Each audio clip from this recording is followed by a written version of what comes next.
நீதியினால் ஸ்திரப்பட்டிருப்பேன், கொடுமைக்கு தூரமாவேன். சொல்லுவோமா? கொடுமைக்கு தூரமாவேன், பயமில்லாதிருப்பேன். சொல்லுங்களேன், எல்லாரும் சேர்ந்து சொல்லுங்களேன்.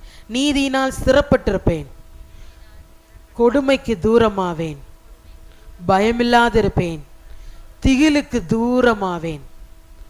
பயப்படுற மாதிரி நிறைய காரியங்கள் இருக்கா? உங்க கிட்ட இருக்குதா? நீங்க சொல்லுங்க, திகிலுக்கு நான் தூரமாவேன். பயம் உங்களை அணுகாது. சொல்லுங்க, அது என்னை அணுகுவதில்லை, அது என்னை அணுகுவதில்லை. ஹல்லேலூயா. எது அணுகுவதில்லை? பயம். சொல்லுங்க, பயம். இந்த மாதத்தில் எதெல்லாம் பயப்படுறீங்க?